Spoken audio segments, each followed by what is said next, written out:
हमारे अगले स्पीकर जो कि यूनिसेफ में बतौर चाइल्ड प्रोटेक्शन ऑफिसर अपने फ़राइज़ मनसबी सरअंजाम दे रहे हैं, मैं मुल्तमिस हूँ जनाब अजलान भट्ट साहब से कि आप तशरीफ़ लाएँ और इजहार ख्याल करें। आज का जो प्रोग्राम था सोशल वेलफेयर डिपार्टमेंट के साथ यूनिसेफ की कोलैबोरेशन है बर्थ सेशन के हवाले से। बर्थ सेशन जो मैंडेट है वो लोकल गवर्नमेंट डिपार्टमेंट का है। Local government department birth session के हवाले से थोड़ी मैं क्लैरिटी भी दे दूँ। नादरा के पास जो मैंडेट है वो बे फॉर्म का है। बे फॉर्म जो है वो नादरा इशू करता है, जबकि बर्थ सर्टिफिकेट जो है वो यूनियन काउंसिल से रजिस्टर यूनियन काउंसिल सेक्रेटरी है वो रजिस्टर करता है। थोड़े से फैक्ट्स आपको बता दें कि इसके ऊपर काम हम क्यों कर रहे हैं। पाकिस्तान में जैसे मेरी बहन ने भी बताया कि 40% के करीब, ओवरऑल 42% के करीब पाकिस्तान में है जी बर्थ सेशन। लेकिन Punjab according to the MICS survey multiple cluster indicator survey जो 2014 में और फिर 2017 में हुआ और अब 2022 में होने जा रहा है, उसके मुताबिक पंजाब 75% पे खड़ा है, 75% पे पंजाब है। In comparison to other provinces Punjab leading birth session के हवाले से।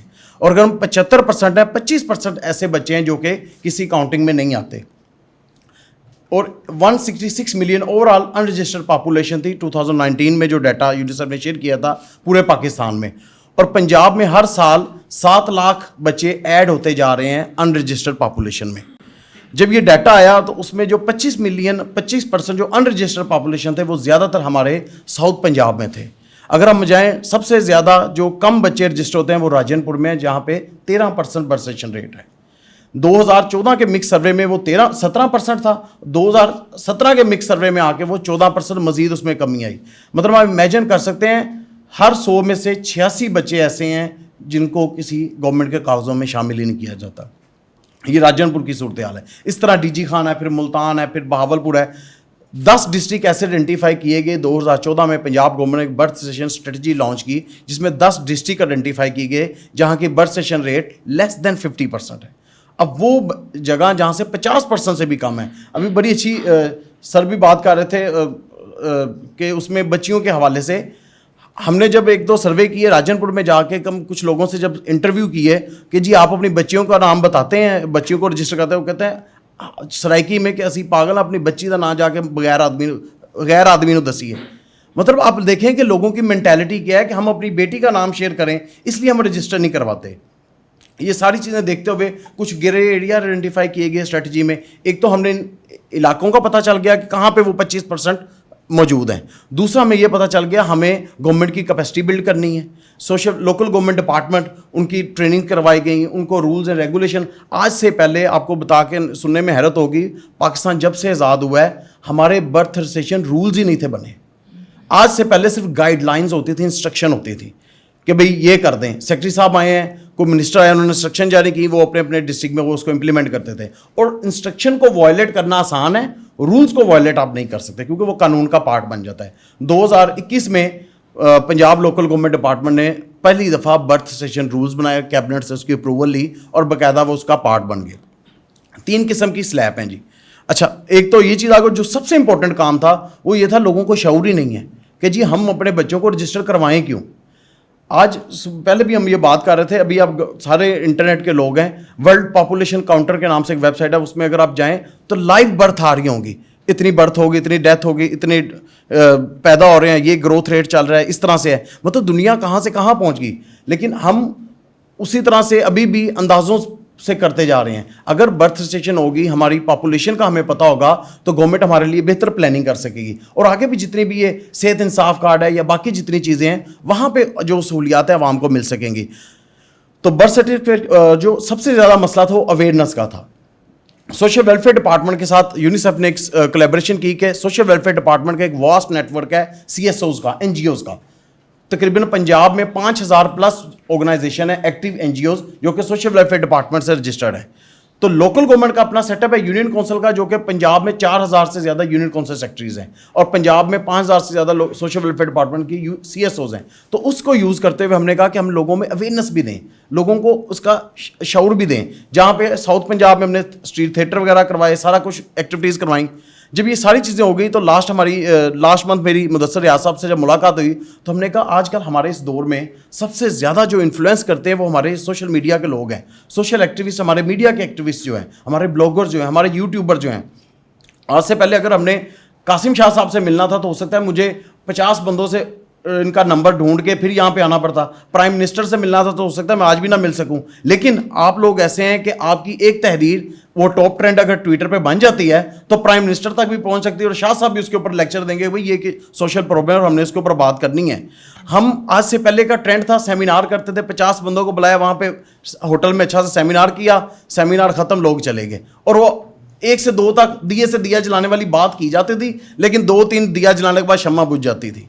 लेकिन आज आप लोगों के साथ बात करने का है कि यहाँ से ये जितने भी माशाल्लाह यूट्यूबर, और आज एक मुख्तसर सी नशिस्त है, शाह साहब के साथ बैठ के हम बाकायदा एक पूरा प्लान, एक अमली प्लान बनाएंगे जिसमें आपके साथ एक पूरी वर्कशॉप प्लान करेंगे किस तरह से हम कंटेंट डेवलप करें आप लोगों के साथ मिलके चाइल्ड प्रोटेक्शन से रिलेटेड। कि आखिरी ये बात बताऊं कि जैसे जैनब केस आया था, आप क्या समझते हैं अब जैनब का केस कोई नहीं हो रहा होगा? आज भी डेली आप देखें चाइल्ड सेक्सुअल अब्यूज के केसेस आ रहे हैं, लेकिन क्या एक दफ़ा हवा उठी, लोगों को पता चला हमने इसके ऊपर कुछ करना है। सबसे इंपॉर्टेंट चीज़ है जिसमें हमें आपकी ज़रूरत है, इसके ऊपर कोई अभी तक कानून साजी नहीं है, कोई एक खास महकमा ही नहीं है जो उसका मैंडेट हो, जो बच्चों के हवाले से। हमारे पास विमेन प्रोटेक्शन के डिपार्टमेंट है, हमारे पास रिलीजियस माइनॉरिटी अफेयर के डिपार्टमेंट है, क्या बच्चों के लिए कोई महकमा बने? इंटरनेशनल हम जो स्टैंडर्ड्स को देखते हैं वहाँ पे बच्चों के हवाले से डिपार्टमेंट है, एक रेफरल मैकेनिज्म है कि अगर खुदा ना खास्ता एक बच्चा आ जाता है, उसके साथ कोई चाइल्ड अब्यूज़ केस हो गया है, उसको डील किसने करना है? जो डॉक्टर है, अगर एक मेल बच्ची आई है, क्या वो मेल डॉक्टर को अपनी सारी प्रॉब्लम बता सकेगी? बिल्कुल नहीं। तो एक पूरा एक डिपार्टमेंट होना चाहिए, कोई मैकेनिज्म होना चाहिए जिसके तहत ये काम करना चाहिए। आपके साथ इंशाल्लाह दोबारा बैठेंगे और आज का मेन मकसद यही था कि आपको बताएं, जो पैदाइश का अंदराज है मैं वो थोड़ा वो बता दूं कि 3 स्लैब है। फर्स्ट है 0 to 60 डेज, सबसे आसान है, लोगों को बताएं पहले 60 दिन के अंदर बच्चे को रजिस्टर करा दें, रजिस्ट्रेशन बिल्कुल फ्री है, सर्टिफिकेट के 200 रुपये चार्जेस है। लोगों को पता ही नहीं है अभी, बल्कि आपका यहाँ पे शाह साहब के पास कॉन्टैक्ट भी होंगे, मैं बल्कि लोकल गवर्नमेंट वालों को कहूँगा, सोशल वेलफेयर वालों को कहूँगा, जो आपका एक फीस चार्ट है, रूल्स हैं 1 पेजर, वो आप लोगों के साथ शेयर करें ताकि सोशल मीडिया पे आप शेयर करें, लोगों को पता चले कि रजिस्ट्रेशन तो इतनी आसान है। और फिर जब आप 0 to 60 डेज में बड़ी आसानी से आप रजिस्टर हो, जैसे आप 61 days to 7 year, between 7 year आते हैं, उसके लिए आपको यूसी चेयरमैन से साइन वगैरह करवाने पड़ते हैं, लेकिन वो भी इतनी कॉम्प्लिकेशन नहीं, लेकिन उसके लिए 50 का स्टाम्प लेना पड़ता है। अब आप ये भी अंदाज़ा करें, बहावलपुर में मैंने जाके देखा 100 किलोमीटर का रेडियस है एक यूनियन काउंसिल का। एक दिहाड़ीदार बंदा आए, उसे कहा जाए जाओ जी स्टाम्प लेको, स्टाम्प लेने वो कचहरी जाए, बहावलपुर शहर में जाए, शहर में जाके 50 वाला स्टाम्प उसे मिलेगा 200 रुपये का, 200 रुपये का वो स्टाम्प लाए, सारे कागज, लोग फिर कहते हैं कि हम इस पर रजिस्टर नहीं करवाते।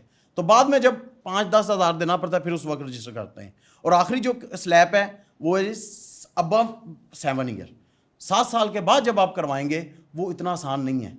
उसके लिए आपको मेडिकल डॉक्टर के पास जाना पड़ता है, वो DHQ वाले जो मेडिकल MS सुपरिटेंडेंट है, वो आपके दांतों को देख के आपकी एज का तयन करता है। आपको अंदाज़ा होगा, कराची में एक केस हुआ था जिसमें मुझे उसका नाम नहीं याद, बच्चे को सजाए मौत होने लगी थी, उसने किसी को शायद मारा था, कोई कह सकते हैं कि प्रोमिनेंट फैमिली से था, जागीरदार फैमिली से था। तो उन्होंने उसका जब करवाया कि बर्थ सर्टिफिकेट बनवा लेते हैं हम, क्योंकि 18 साल से अगर कम है तो उसे फांसी नहीं होगी। तब आके ज़्यादा फीसिस भी इन्वॉल्व हो जाती हैं, ज़्यादा लिटिगेशन के मामला आ जाते हैं, फिर हम लोग कहते हैं कि ठीक है यार जिस तरह से वो करवाएं। और आखिरी चीज़ बे फॉर्म जो है, और बर्थ सर्टिफिकेट बे फॉर्म नादरा इशू करता है। बे फॉर्म आपका फैमिली ट्री बताता है, आप इसके भतीजे हैं, इसके बेटे हैं, इसके भाई हैं, इसके बेटे हैं, but you are a Pakistani child, ये आपको सिर्फ आपका बर्थ सर्टिफिकेट बताता है। बर्थ सर्टिफिकेट की अभी आपको इतनी ज़रूरत पेश नहीं आ रही होगी, मैं गारंटी से कहता हूँ हमारे यहाँ पे जितने बैठे हैं, बर्थ सर्टिफिकेट यूनियन काउंसिल का हो सकता है किसी का ना हो। और ये भी है, मैंने जब सारे पाकिस्तान में बर्थ सर्टिफिकेट के लिए काम शुरू किया, मैंने अपना बर्थ सर्टिफिकेट निकाला तो मैंने कहा शुक्र है मेरा है, वो रेड कलर का होता था म्यूनसिपल कॉर्पोरेशन का, लेकिन जब जाके मैंने चेक कराया जी पीछे रिकॉर्ड ही नहीं है। अब उसकी क्या वजह कि उस वक्त माँ बाप भी शायद इतने पढ़े लिखे शाउर नहीं था, उन्होंने कहा जी बर्थ सर्टिफिकेट चाहिए, उन्होंने कहा जी मिठाई दो, मिठाई के लिए पैसे दिए होंगे या कोई सियासी असरसू को यूज़ किया होगा, उन्होंने फ़ौरन पकड़ के सर्टिफिकेट दे दिया। इस तरह हमारे एक दो सरकारी अफसर भी थे, वो भी कहते हैं जी मैं भी जब ट्रांसफर हो, मैंने कहा मेरे बच्चे का सर्टिफिकेट दे दें। अब वो उस लोकल गवर्नमेंट डिपार्टमेंट के डायरेक्टर थे, वो अपने यूसी सेक्रेटरी को कह रहा था, उसने तो फ़ौरन उधर ही बैठ के सर्टिफिकेट जारी कर दिया सर ये। और जब कहते हैं मेरे बच्चे को दाखिल करवाना था, मैंने कहा इसका रिकॉर्ड चेक कराना, पीछे रिकॉर्ड ही नहीं है, रजिस्टर में रिकॉर्ड ही नहीं है। मुझे अपना फिर पता चला कि जी मेरा पीछे रिकॉर्ड ही नहीं है। जब बाकी तो मेरी ज़िंदगी, मैंने मास्टर कर लिया, मैंने शादी कर लिया, मेरे बच्चे हो गए, बर्थ सर्टिफिकेट की मुझे अभी तक ज़रूरत नहीं पड़ी।